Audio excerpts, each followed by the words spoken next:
Здравствуйте! В эфире «Настоящее время». С вами Наташа Мозговая. Главное в программе сегодня. Украинский Майдан как метроном настроений в обществе. Россия признает результаты запланированных на 2 ноября выборов в Донецкой и Луганской областях, а США не признают. Войска коалиции покинули последние 2 базы в Афганистане. Начнем, как обычно, с Праги. Сергей, вам слово. Спасибо, Наташа. События дня в настоящем времени из Праги. Я Сергей Дорофеев. Здравствуйте. Российский рубль падает. Центробанк продолжает валютные интервенции, однако сегодня курс евро превысил отметку в 54 рубля. Перед эфиром мы поговорили с экономическим обозревателем Сергеем Сининским. Уже на этой неделе Центробанк России может повысить ключевую ставку и отменить валютный коридор. В случае ужесточения политики регулятора, какие последствия ждут российскую экономику? Ну, как и любую другую экономику, ужесточение политики Центрального банка всегда замедляет темпы экономического роста. И Центральный банк России в нынешней ситуации оказывается фактически перед дилеммой. С одной стороны, он не может не повышать ставку, потому как текущие темпы инфляции уже выше его базовой ставки. С другой стороны, если он будет повышать ставку, он еще больше замедлит темпы экономического роста в России, который и так балансирует около нуля. Но способны ли действия Центробанка замедлить инфляцию в принципе? Или сейчас это уже эффект снежного кома? И да, и нет. В принципе, безусловно, способны, потому как повышение процентной ставки, то есть ужесточение кредитно-денежной политики, замедляет приток новых денег в экономику. Это значит, деньги становятся дороже, их в экономику поступает меньше. С другой стороны, главные движущие силы инфляции на сегодня находятся, ну так скажем, за пределами компетенции Центрального банка, потому что нынешнее ускорение роста цен связано прежде всего с запретом на импорт. То есть тогда получается, если не завтра, то послезавтра российскую экономику ожидает рецессия? Это большой вопрос, потому что пока все-таки российская экономика не в рецессии, то есть она не сокращается. Но она в стагнации. Она находится в стагнации, но по крайней мере еще нет устойчивого такого движения вниз. Будет она или не будет, это вопрос ближайшего будущего. Спасибо за комментарий. Пожалуйста. Обозначить перспективы российской экономики из-за продолжающегося падения рубля нам помог обозреватель Сергей Сининский. Что означает для российского общества ослабление национальной валюты? Моя коллега Шахида Якуб говорила с известным российским политическим сатириком, обозревателем Виктором Шендеровичем. Главная новость сегодняшнего дня – это падающий рубль. И вот он падает, и сегодня он упал так низко, как никогда. Что же происходит-то? Так низко, как никогда, упали мы все, надо сказать. Ну, не то чтобы как никогда, конечно. В случае с тем, что происходит сегодня с экономикой России и с рублем, это же в чистом виде харакири. Россия в 2014 году сама себя выбросила из мирового сообщества, из восьмерки, из международных институтов. Сама поставила себя, позиционировала себя противником цивилизованного мира. Вы говорите о России, когда вы говорите, что Россия сама себя довела до этой степени, вы говорите о России как едином целом. Но неужели это вся Россия такая? Государство. Нигде не руководит, миллионы нигде не руководят, миллионы нигде не определяют политику. Политику определяет элита. Мудрость страны, мудрость населения, народа, как хотите, да, заключается в том, какую элиту народ себе выберет для жизни. Чехи тоже бывают очень разные, да, но чехи выбрали себе Гавела и живут как чехи. А мы выбрали себе Путина и живем как мы. И надолго они там? Пожизненно. Я думаю, что уже пожизненно. То, что Путин своими руками разломал возможность эволюционного выхода своим 3-м сроком и разгромом там, на Болотной и посадками, он разломал и возможность выхода, но он разломал для себя возможность эволюционного пути. Конечно, сегодня судьба России и в значительной степени судьба уже мира, Европы как минимум, континента, зависит от того, с какой ноги встал Путин, что поел, кого послушал. Да, классический случай авторитаризма. Ведь никого же не интересует, как себя чувствует глава Южной Кореи. Да? Мы даже не знаем, как его зовут. А вот хромает или не хромает этот очередной Ким, да, и до какой степени он сошел с ума, вот это интересует всех. Да, помните, он пропал на месяц? Вот, так вот это всех интересует. А если пропал на месяц администрация Южной Кореи, это никого бы не волновало, выбрали бы другую и жили дальше. Путин сам уже от власти не уйдет, это ясно. Это реальная драма. Это реальная драма и его, и, конечно, России.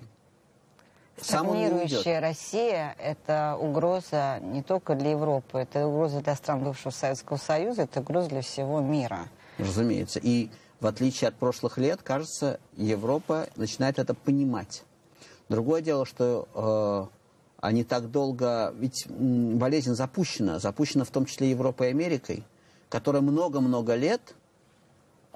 которых много лет устраивал Путин. Он был их сукин сын, по их терминологии.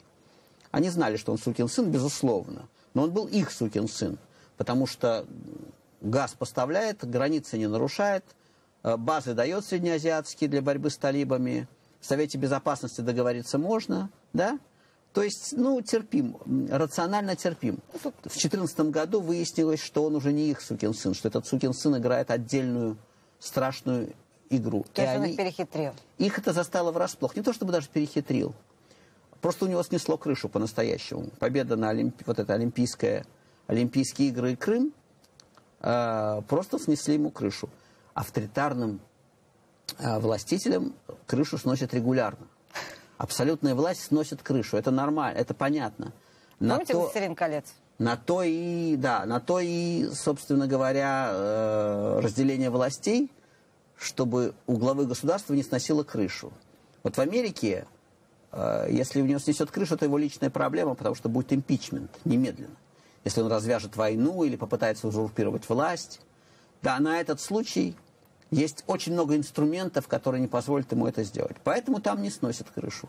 В наших условиях, в условиях Северной Кореи, почему бы, никаких гарантий от этого нет? С нет. ядерной кнопочкой. Конечно. Вот мы, собственно говоря, сейчас... существование... С газовыми кранами. А существование этой ядерной кнопочки позволяет ему раскидывать пальцы так широко. Сегодня мы имеем дело с татаро-монгольским вариантом. Есть Москва, которая дает ярлык на княжение, забирает все деньги себе, а потом с барского плеча дарит. Это возможно только когда есть, во-первых, жирный бюджет нефтяной, когда есть чем делиться. И второе, когда работает аппарат насилия государственный, подавление. Нет уже одного, скоро не будет другого. И вот тогда проблема целостности России может стать довольно серьезной практически. События дня в настоящее время из Праги. А каким видится день из-за океана? Коллеги, продолжайте. Спасибо, Сергей. Президент США Барак Обама заявил, что Америка не признает результаты выборов, которые пройдут 2 ноября на контролируемых сепаратистами территориях Восточной Украины, поскольку эти выборы не соответствуют украинскому закону и не согласованы с правительством в Киеве.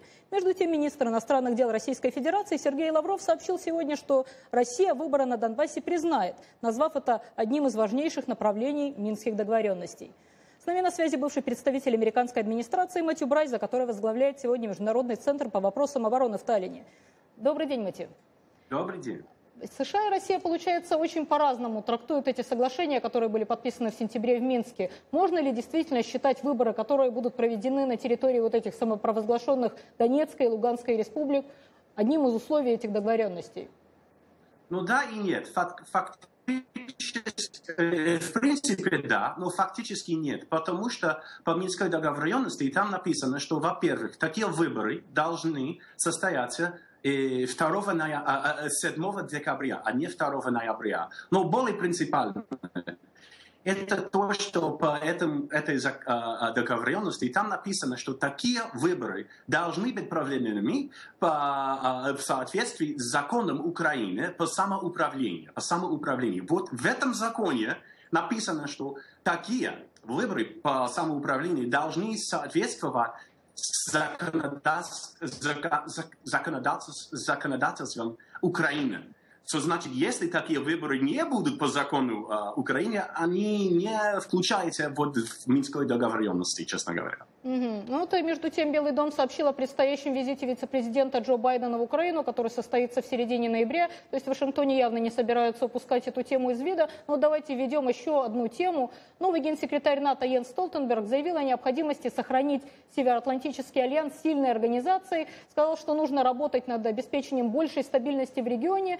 Ну и задействовать для этого усилия всех членов альянса. То есть он подчеркнул, что кризисы за пределами НАТО представляют угрозу безопасности его членов. В своей речи, кстати, он упомянул и Россию. НАТО продолжает стремиться к партнерским отношениям с Россией. Но чтобы прийти к таким отношениям, Россия должна сама этого захотеть и предпринять четкие шаги для этого. В тот момент, когда наши отношения находятся в самом сложном этапе со времен Холодной войны, очень важно, чтобы в них было больше предсказуемости и прозрачности. Мы должны убедиться в том, что кризис не выйдет из-под контроля. Никто не хочет новой холодной войны через 25 лет после падения Берлинской стены. Но мы не можем и не будем поступаться принципами, на которых строится наш альянс, а также безопасность в Европе и Северной Америке. Знаете, ну вот вроде бы в НАТО не стремятся к ухудшению отношений, в Москве и Вашингтоне тоже не хотят усугубления конфликта, но при этом все говорят о холодной войне. Ну, в общем, не только говорят. Вот в Москве одному американскому дипломату прокололи шины, другому взломали электронную почту. Это можно считать случайностью? Конечно, что это не случайно, честно говоря. И вот такие вещи произошли уже после закончания так называемой холодной войны, честно говоря. Когда я жил в Москве, служил в посольстве, я был жертвой вот таких нападений тоже. То значит, для очень многих вот в России, в правительстве, по их мнению, холодная война никогда не закончилась. В Америке мы считаем, что закончилась. Но для тех в Москве, которые осуществляют такие нападения, холодная война никогда не закончилась, к сожалению. Спасибо большое. С нами на связи был Мэтью Брайза, глава Международного центра по вопросам обороны в Таллине. Передаем слово Праге.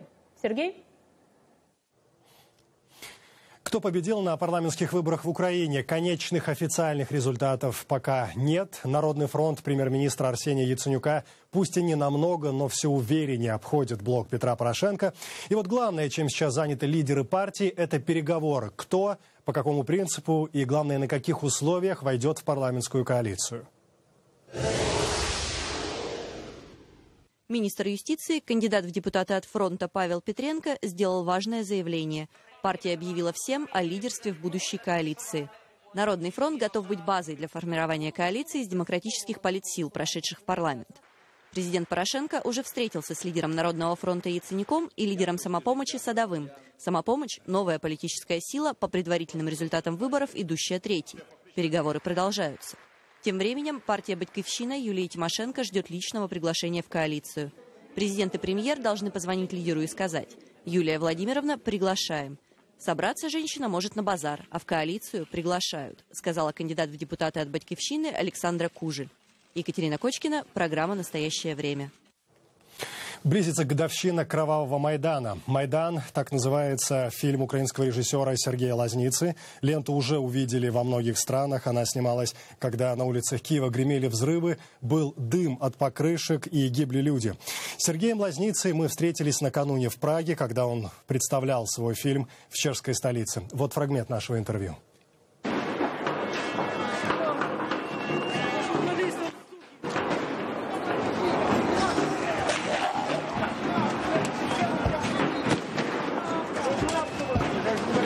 Этот фильм невозможно оторвать от сегодняшнего дня. Вот Украина получила новый парламент, новую Верховную Раду. При этом всем, что мы не видим в составе новой Рады большого количества новых лиц. То есть общество изменилось после Майдана, Майдан его изменил, а политикум украинский не изменился. Как думаете, почему ни кровь Майдана, ни нынешняя война на Донбассе не могут систему кардинально изменить? Тут я думаю, что мы совершаем ошибку, когда хотим немедленно видеть что-то, что немедленно меняет свое лицо. Для этого необходимо, чтобы прошло определенное время. Все зависит от желания огромного количества людей. Вот с чего начался Майдан? Он начался с того... С побитых студентов. Да. Но дело в том, что даже это не подписание этого договора с Европейским Союзом было причиной. Это, конечно, был повод для того, чтобы выйти и выразить свое возмущение. Но самое главное, это, конечно же, избиение студентов. А на днях вышло новое исследование, и что-то около 40% украинцев сегодня готовы выйти на новый, уже получается, третий Майдан, если нынешняя власть не услышит их требований. Вот вас страшит такая цифра, или она скорее восхищает? Восхищает вот эта готовность и желание украинцев по-прежнему бороться и отстаивать, бороться, хорошее украинское слово, за свою гідність? Ну, вы знаете, то, что произошло в Украине в эту зиму, я думаю, что оно еще долго будет дышать в спины всех политиков. Меня не страшит народное волеизъявление и протесты, когда они по резонным причинам происходят. На всех на нас есть кровь Небесной Сотни. На всех на нас есть кровь всех тех, кто погибает сегодня на востоке Украины. Именно поэтому я говорю, слово «страшит».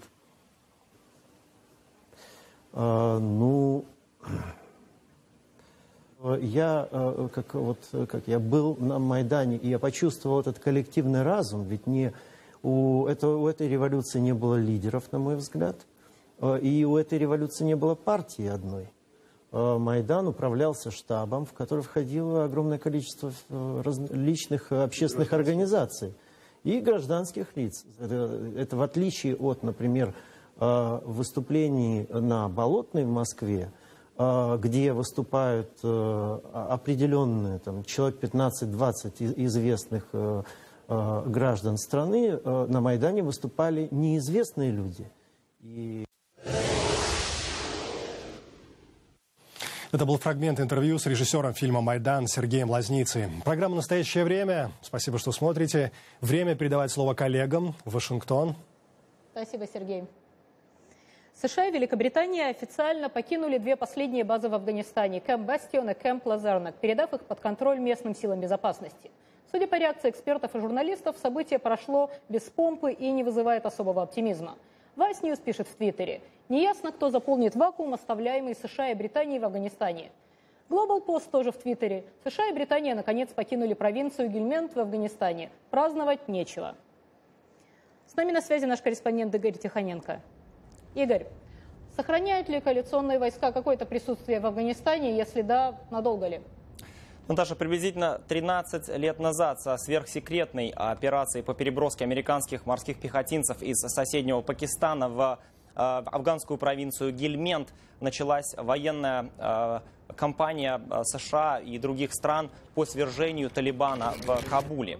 Как известно, это произошло в результате атак 11 сентября 2001 года. Вот также вчера под эгидой сверхсекретной операции американские морские пехотинцы, а также британские военные покинули провинцию Гельманд, оставив за собой две пустующие базы, имя которых вы только что назвали. Однако это отнюдь не значит, что афганские военные отставлены на произвол судьбы в их борьбе с Талибаном. На сегодняшний день в Афганистане продолжают оставаться около 24 тысяч американских военных. Нужно отметить, однако, что к началу 2015 года это число, как планирует администрация Обамы, сократится уже вдвое. Это, естественно, не может не беспокоить афганских политиков, да, откровенно скажем, экспертов и политиков здесь, в Вашингтоне и в Западной Европе, в Брюсселе, поскольку до сих пор непонятно, насколько Афганистан сможет эффективно бороться с Талибаном. Таким образом, провинция Гельманд имеет все шансы на то, чтобы стать прекрасным барометром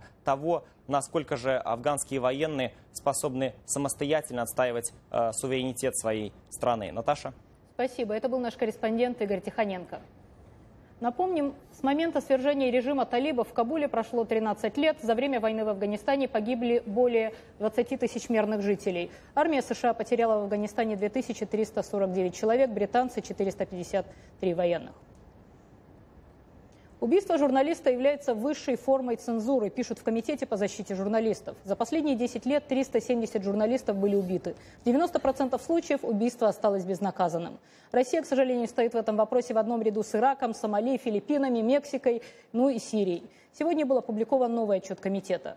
С нами в студии Мирослава Гангадзе, ведущая украинской службы «Голос Америки». Вы участвовали в подготовке этого отчета. О чем он и, собственно, какие рекомендации?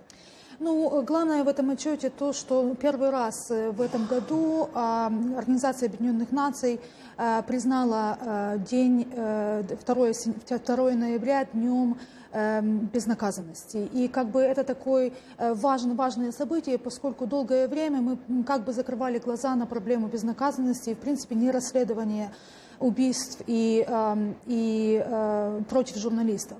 И эта проблема уже настолько развилась, и как бы журналисты всегда стоят в первом ряду как бы борьбы с коррупцией, борьбы в поисках правды. И сегодня международная общественность наконец-то как бы объединилась вокруг этой проблемы. Комитет защиты журналистов старается как бы поднять эту проблему на глобальный уровень и говорить об этом больше, и искать пути, каким образом можно, в принципе, защитить журналистов, каким образом можно преодолеть эту проблему безнаказанности. Практически, если посмотреть в мире, вот вы назвали цифру, сколько журналистов убито, практически ни в одном из этих случаев мы не получили ответа на то, кто конкретно стоял за убийствами этих журналистов. И как бы сейчас международная общественность ищет пути, каким образом можно как бы эту проблему решать. Несколько таких путей. Понятно, что это проблема внутреннего законодательства и как бы работы с внутренним законодательством с разных стран. Второе, поиск международных путей для борьбы с этой проблемой. Я писала часть этого отчета и рассказывала о том, как я боролась с безнаказанностью в деле своего мужа.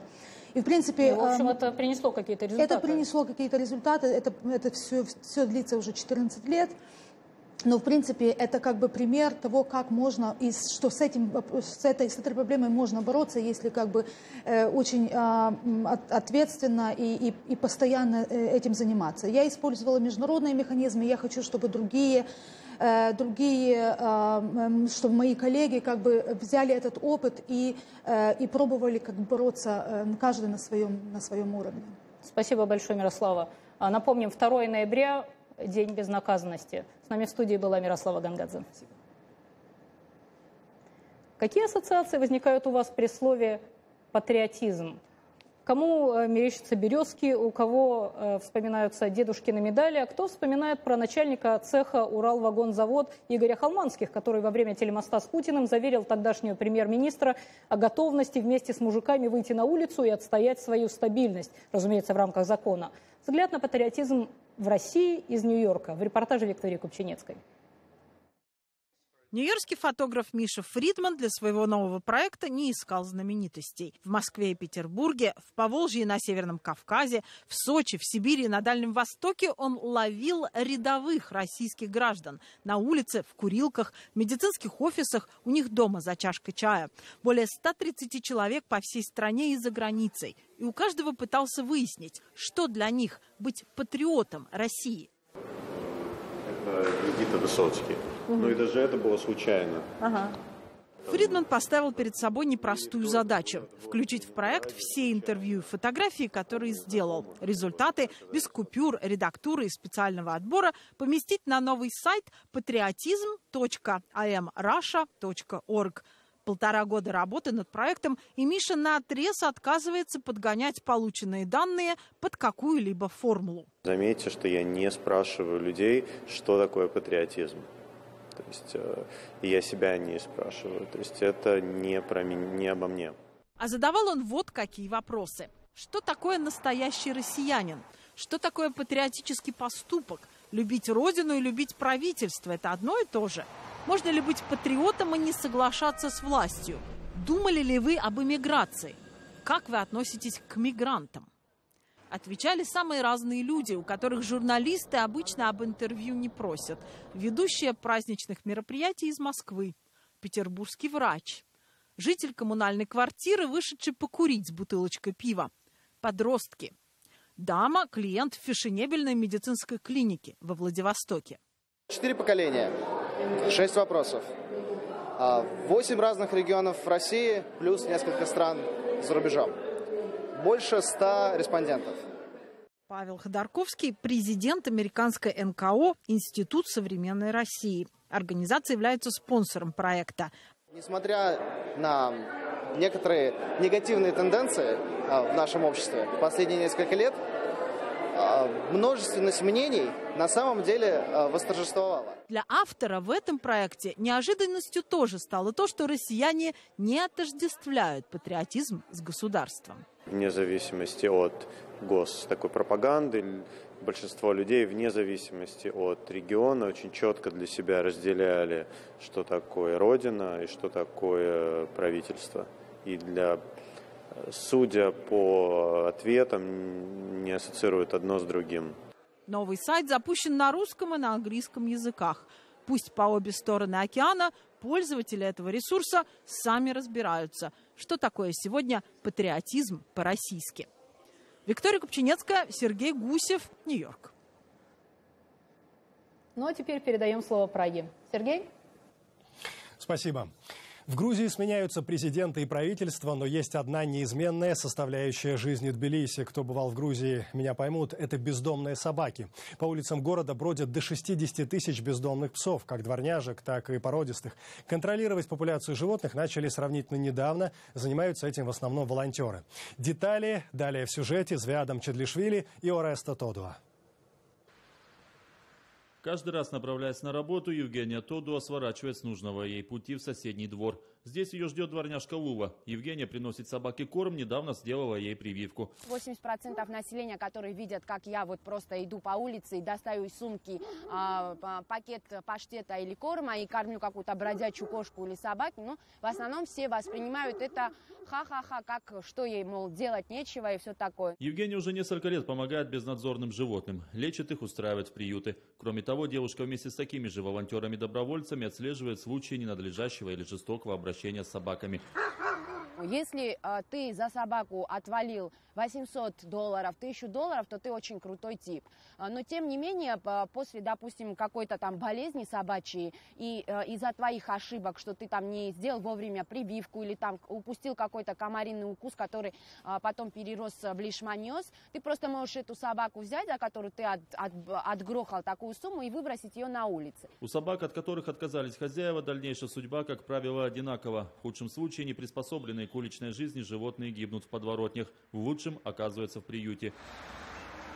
Тимур Цикоридзе основал приют для травмированных бездомных собак 11 лет назад. Сегодня здесь 40 питомцев, и, как говорит Тимур, почти все они когда-то получили ту или иную травму, физическую или психологическую. Собаки практически, они не живут в вольере. У нас есть вольеры, все абсолютно.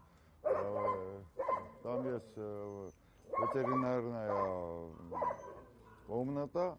Ну, эти собак мы отпускаем, они вместе здесь играют и даже не хотят отсюда выйти. Были случаи, которые сами собаки пришли обратно в приюте. Сотрудники приюта зарплату не получают. Тимур, по его словам, платит только за аренду места. На остальное, говорит мужчина, не остается денег, даже на корм. Собаки питаются отходами, которые приюту отдают владельцы ресторанов. Городские власти проблемой бездомных животных занялись недавно. Глава департамента по мониторингу домашних и диких животных при мэрии Тбилиси Лери Кварая рассказывает, что первый муниципальный приют в столице открылся лишь к концу 2012 года. В нем около 200 животных, как собак, так и кошек. В том случае, когда фактом поимки животного является агрессия, то в течение 10 дней мы наблюдаем за животным. Если факт агрессии подтверждается, то в данном случае также мы уполномочены усыпить животное. Если не подтверждается ни факт агрессии, ни заболевания, в данном случае мы проводим операции по стерилизации и кастрации животных, и подобные животные потом возвращаются в те места, где мы их вывели. По словам Кварая, сегодня в Тбилиси обитает до 60 тысяч безнадзорных собак и около 30 тысяч кошек. Очень часто животные подвергаются жестокому обращению со стороны людей, хотя за это и предусмотрено уголовное наказание в виде штрафа или лишения свободы до 2 лет. Однако, по словам зоозащитников, полиция о подобных случаях узнают очень редко, а реагирование не всегда можно назвать должным. Потому бродячие животные в Грузии сегодня, по сути, не защищены. Звят Мчедлишвили, Орес-102, Тбилиси. Мы благодарим коллег в Вашингтоне и всех наших зрителей. Смотрите нас в социальных сетях и в эфире своих национальных телеканалов. В настоящее время вновь наступит уже завтра вечером. Я Сергей Дорофеев. Всего доброго и до свидания.